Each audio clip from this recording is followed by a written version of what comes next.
Hi everyone, this is Eliza. Welcome back to Eliza's Bookshelf.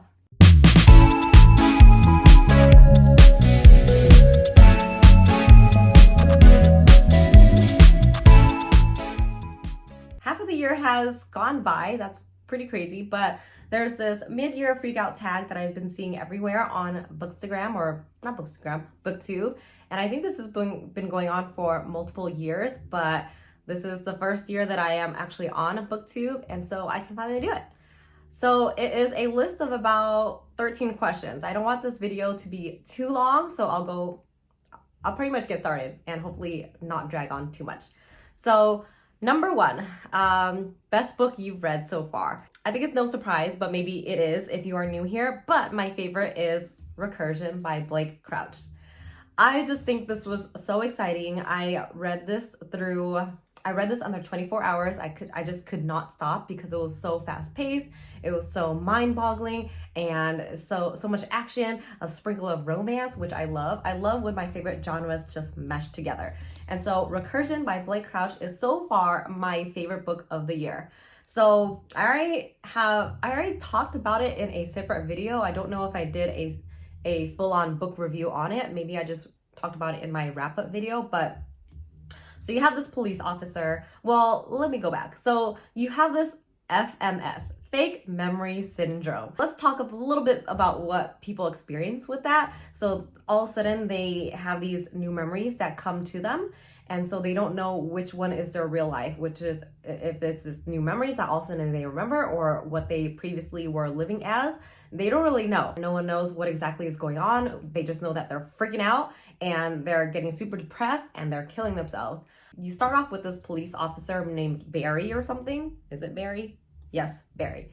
So you have this police officer who's called to this high-rise building in New York because this woman is about to jump off the cliff and kill herself because she's experiencing this FMS. After that, he's thinking about this case. He keeps thinking about it. Why is something not matching up? So he's investigating it further, and turns out FMS is really not what it seems. So he's later on in the book, he teams up with this, I think, neurophysicist or neuroscientist. I'm not really sure, but she's really smart. She's been studying a lot about memories because her mother has dementia and she's really wanting to help people with dementia or memory problems. They team up and try to figure out what's going on. That's the gist. I don't want to say too much to spoil it, but just know that you are in for a wild ride with this one, and it is my favorite so far. Okay, so best sequel you've read so far. I haven't been reading many series this year, it seems like. I think the only thing that I've read a sequel of is Kingdom of the Wicked and then Throne of Glass series, and I think that's about it. I started off this year with a series 2, but that series really sucked butt.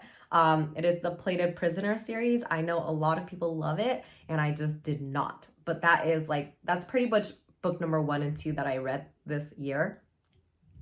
It's not my favorite, so I'm not going to talk about it.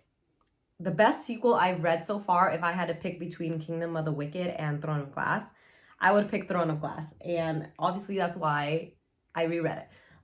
Because I love it so much. So I would choose Heir of Fire as my favorite. And I don't know if I want to pull this out. Maybe I will. I have multiple copies. This is the Nerdy Ink dust jacket that I bought a long time ago. This is the regular copy, but basically I would say my favorite is Heir of Fire. That's my favorite, my best sequel that I read. I love it so much that I'm actually on a pause with Throne of Glass because this is my favorite book in the Throne of Glass series, and once I read it, I was like, I'm good. I've had my fill of Throne of Glass, but no, I really do have to continue with the series because I need to get to book number 7. I feel like between book 6 and 7, I had like a year-long gap, and so it didn't really run smoothly together in my head. So my favorite sequel so far is Heir of Fire. And in this book, you know, you have your main character that I always pronounce wrong in my head. I always called her Kalena, but I think it's actually Selena. So Selena, at the end of book 2, she is betrayed by her friends and stuff like that, and she's sent away to this far-off land called Wendelin. I don't know if I'm pronouncing that right, but so she goes there. She's trying to find more answers about these 3 keys, but when she got there, she is stopped by this queen. I forgot her name. There's a reason why I need to reread it all in a row because I forget so easily. But the queen is like, no, you have to prove yourself to me. You need to, you know, I don't want to spoil too much in case you haven't read the series yet, but basically she has to go to this area to get some answers, but they're like, no, you have to prove yourself worthy. So she teams up with this guy who's trying to train her. But yeah, it just introduced me to a lot of my favorite characters or character, Rowan. It's just very emotional, I think. This book made me cry every time I read it. And there's one specific line that I know whenever I lead up to it, I'm like, here it comes the waterworks. And yeah, never fails to make me cry. So I love this one. This is my favorite. Let's see. So number 3, new release you haven't read yet but want to. Hidden Pictures by Jason Rekulak. Hidden Pictures by Jason Rekulak. So it's a nice thick book. It's nice and heavy. I love it when books just feel like they've been made very well and it's worth the, you know, however much I spent on it. Because sometimes I spend a lot on books and it's just like really janky. Anyway, so Hidden Pictures, let's see what it's about because I forgot. I just know that it has a lot of pictures that look super freaky and scary. So let's see. So Hidden Pictures, I just read the synopsis to get a refresher. But basically this girl, Mallory, she's a babysitter and she goes to this house to be the babysitter of like this 5-year-old son named Teddy. Ooh, 5-year-old son, huh? Getting a little bit close to my son's age. But anyways, she bonds with this 5-year-old. She's having time of life. She's living in this pool house. So she's like doing her own thing and then she's taking care of this kid and it's like super easy gig, I guess. But one day she sees that Teddy is drawing like weird things, stick figures, dragging a lifeless woman body into the forest. And she's like, huh, that's interesting. Let's move on. But as the days go by, she sees that the pictures get more elaborate and just continues on. And she's suspecting that he's actually drawing a series of murder that happened in the past, maybe from some sort of paranormal activity that's happening from the ghost in the back forest or something like that. So it's a mixture of creepy kid drawings and ghosts. And I love that. I hope this becomes a movie. I feel like it would become a good movie. But what's really cool is that interspersed in between the pages, you actually see the drawings that the kid draws. So look at this. I mean, what the heck is this? If my kids started drawing this, I'd be like, you're not allowed to have crayons for the rest of your life. Just kidding. But yeah, this seems super creepy and I love paranormal horror type of books. We'll see. There was a book that I read earlier this year that I thought was about the paranormal, but it was not. It was like just a regular murder mystery. And it was called The Overnight Guest. So, I mean, we'll see. It says in here, possible, you know, supernatural force lingering in the forest. So it's already kind of promising supernatural things. So I'm excited to read this one. Yeah, so that's number 3. Number 4, the most anticipated release for the second half of the year. So, of course, second half of the year, I'll say from July onwards. And already a lot of the books that I want to read are coming out in the next month, in July. And so I'm like, what else is coming out the rest of the year? But I guess my most anticipated read right now is Upgrade by Blake Crouch. It's coming out next month. I'm super excited. I keep reading the synopsis multiple times, but I don't have a good grasp of science fiction. It just boggles my mind all the time. And so I forget about it. But Upgrade, I feel like without reading it again, I think it's about someone who gets like some sort of upgrade, like really crazy mental abilities or something like that. And the government or someone is trying to get to him. Who knows? But I'm already getting my husband into reading it with me next month. I'm already getting one of my medical school friends to read it with me next month. So I just hope I'm not overhyping Blake Crouch to everyone, but I just know I love dark matter. I love Recursion, and I just hope I love Upgrade too. Yeah. So number 5, biggest disappointment of the year. And I think everyone will know.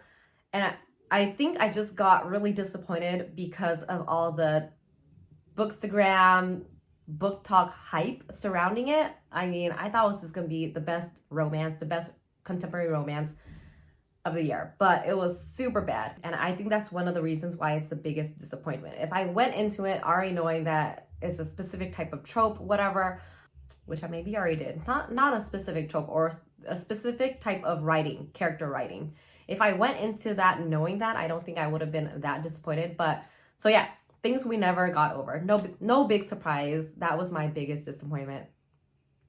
I have a couple of other ones too, but I don't think I was as disappointed or frustrated as this book. But okay, biggest surprise. So I had a couple that came into mind. Runner up is The Chestnut Man, but my biggest surprise is Malibu Rising. So I've already read a lot of books by Taylor Jenkins Reid. I read her contemporary romance books. I read her standalone fiction books like what is called Seven Husbands of Evelyn Hugo. I read Daisy Jones and the Six. What else? I feel like there was another one in there that I read, but I can't remember. Anyways, I read a lot of her books and I super enjoyed all of them. So I don't know why I was not excited for Malibu Rising. I think because I live in California, it's super hot all the time. I didn't want to read about a fire. So I actually didn't even pick it up in my book of the month picks. I waited until the end of the year and I saw that it was one of the 5 best books of the year. And so, you know, if you didn't know this, at the end of the year, book of the month gives you 1 free book from those 5 choices. And Malibu Rising, I think, was the only one I didn't have. So I was like, all right, let's check it out. So I picked it and then I read it earlier this year and I was like, this is great. I think it's my favorite of hers so far, actually. So it starts off telling you that there's this fire that's going to happen at this house of these siblings, but it actually goes on to talk about the siblings themselves and then their parents, on and off, kind of alternating chapters back in the day and right now, and all their relationships together. And I feel like she just built every single character so well that you love him so much. I don't know about the father though, but I don't hate him. But anyways, I love it so much. If you're on the fence about it, which I know some people were, just give it a try. And I hope you fall in love with the characters too. 7, favorite new author to meet. So I would have to say Beth O'Leary is my new favorite author. One of my new favorite authors. But I don't know, it's just kind of weird saying that because this is the only book that I've read from her, but it's actually my favorite romance that I've read this year so far. So I'm going to say she's one of my new favorite authors. The No-Show is just fantastic. I feel like it's just 3 romances mixed into one, all related somehow or another, but I love this one. So I have this one and I've been meaning to read The Road Trip. I'm just scared that I will not like it as much as this one, but I'll have to give it a try, you know, soon. It's pretty thick. It's bigger. Is it longer? 370-ish versus 319. Yeah, it's a little bit longer. So I'll have to give it a try soon. But my friend who I got hooked onto the No-Show and loved it, she actually read the flat share and she said it's not as good. So I have heard that some of her earlier works is not as good, but I really love the No-Show. And this one has the same type of font, so it must be just as good, right? This one was a little bit, I don't know, newest fictional crush. So it's been a long time since I've had a fictional crush. Mostly it's in like the YA or like new adult fantasy romance. Obviously Rowan is one of my fictional crushes, but he's old news. He's always in my heart. And obviously like Castiel from Blood and Ash is one of my fictional crushes. I haven't had like a recent fictional crush that I'm like, oh my god, I need to look up, you know, fan art or something like that. So when I was looking back at my books, I was just trying to figure out which crush can fit this question, and the closest is Charlie from Book Lovers. I just think his banter with the other main character, Nora Stevens, their relationship, their banter was so gosh darn cute, and he's really not of a jerk. You know, sometimes it's hard to write enemies to lovers romances because it really depends on what made them enemies in the first place. And if it's something hard for me to get over, I don't really buy into that romance. And I think that is the case of, what is it? Dating Dr. Dill. I think both of them are kind of like jerks, but so it's hard for me to get past that part of the enemies to lovers romance. But in here, it's like a simple miscommunication. They were both having a bad day and they were just, you know, not their best selves that day. But overall, I think Charlie is a super sweet character. Their relationship over time just blossomed. Nothing forced or anything like that. Nothing felt pressured. And then in the end, it was a super cute ending to the book. So I think he's my new fictional crush. But it's nothing like, you know, Rowan or Castiel from Blood and Ash. There's also, who else? There's Wrath from Kingdom of the Wicked, but I don't think he's like a big crush. He's just like, whatever. I'm not too into him. I just love the story itself. But, so yeah, that's my fictional crush. Newest favorite character. So, It's in this book over here, this bad boy, Project Hail Mary. So if you haven't read this book and you are thinking about reading it, just maybe skip to my next book, the next book that I'm going to talk about, because I don't want this book to be ruined for you. It's that good. I just want you to go into it blind, or maybe no spoilers. So yeah, I'll leave a timestamp here of where to skip to if you haven't read this yet and you still want to. If you haven't read it yet and you don't really care to, then just continue along with me. So my newest favorite character this year is Rocky from Project Hail Mary. He's just a super sweet character. So Rocky is this alien that, what is his name? Ryland Grace. So Ryland Grace, he's like a scientist turned teacher. He gets mixed up into this mission that he's trying to figure out what is going on. And then in this mission to save Earth, he meets Rocky, who is an alien from another universe planet. Rocky, he describes him as like a spider-like looking thing, like that has like a rock hard cover. And it's so funny because he's like leading up to it, he sees a spaceship. He's like, oh, there's another living form over there. There's an alien species that I'm going to meet for the first time. And when he finally meets this alien, he's like, oh, it's a big spider. So that was super funny. But their relationship together, Rocky with Dr. Ryland Grace, is just super funny. They're so sweet together. They just want to save each other and save their own species, you know? But they're so funny. He is trying to learn some of like English catchphrases and he always messes it up. He's like, fist me bump. So funny. So, yeah, I mean, I just can't say enough about Rocky. He's just so funny. He's like, you human, you need sleep. You no sleep, you stupid. And it's so funny because sometimes my husband and I read this together, and sometimes we still say some phrases of this book together. So sometimes when I mess things up or he messes things up or like, you know, makes mistakes around the house, I'm like, you need sleep, you stupid. I don't know. So just give this book a try. If you want to read about the shenanigans and just the hilarity of this book, it's just worth it. Don't be intimidated by the size of this book. It looks long, it looks thick, but it really goes by super fast. So yeah, that's my newest favorite character. A book that made you cry. Initially, I thought I didn't have many books that made me cry, but looking back, yes, I did shed a few tears. So obviously, Heir of Fire made me cry. And so maybe I will talk about that one scene that always makes me cry. So she is in this new land that she's never known. She has some of her ancestors there, but there's no real connection, right? And so she meets up with this guy, this warrior, Rowan, who is supposed to help train her and become worthy to get this new information. And, you know, he's just thinking she's this brat. She's never had to work hard for anything. She can't do simple tasks, and she just gives up. She just runs away whenever she's scared. And so they're not really best friends, but somewhere in the middle of the book, I think, they get into some sort of argument, and the one person that she thought she was becoming friends with shuts her out, and she's like, I am so alone. So she walks away, and she's just so crushed. She's so lost. She's like, if I don't have anyone, what is the point? And she walks away to this place. I think it's a lake or something, like a forest lake. That's what I imagine in my head. And she just kneels down and she's talking to her mom or something like that, right? And she's like, I am lost and I do not know the way. Oh, it just crushes me. So I don't know. If you haven't taken this journey, this Throne of Glass journey, please try it. I've already got one person to read the whole series. I'm still getting my sister to continue after the second book, but it's just great. I love it.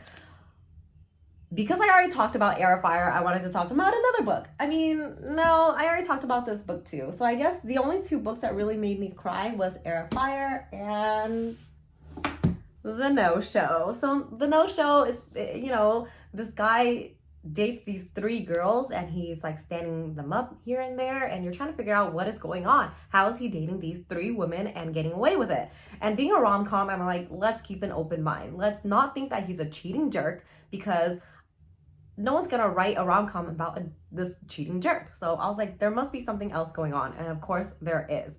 Just read it till the end. Your soul will be crushed. You'll like have so much empathy for this guy. But yeah, near the end, this definitely made me cry. My friend who read it said it made her cry too. So yeah, I mean, if you want some tear jerkers and you don't want a series to read, just read this one. This is sad. So, I mean, it ends okay. So it's not too sad, but it might make you cry. Number 11, book that made you happy. I guess I'm just talking about the same books over and over, but Project Hail Mary made me the happiest. I don't remember laughing this much or being this giddy over a book. So Project Hail Mary, I'm not gonna go on further. Oh my God, this video is already 20 minutes long. So I'm just gonna keep going. This book is the happiest, is the book that made me the happiest, I think. Most beautiful book that you've bought this year. I think all of my Bookish Box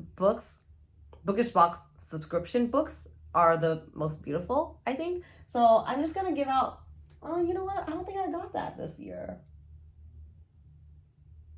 Whatever. I'm just gonna include it because I'm just gonna give an example of the Bookish Box because all of them are still over there on that table and I don't want to unwrap them all. So all of the Bookish Box books are just so amazing. This is King of Battle and Blood by Scarlett St. Clair. It's not my favorite book, but it's not the worst that I've read from her. So it's better than some others. But as you can see, it's just so beautiful. I think it's so well made. It's super heavy. The end papers are always like sprayed. But I mean, people are just getting so creative with it.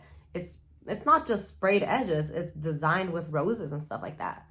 So I just think it's super amazing. And then the covers are just designed so beautifully. And I just can't believe I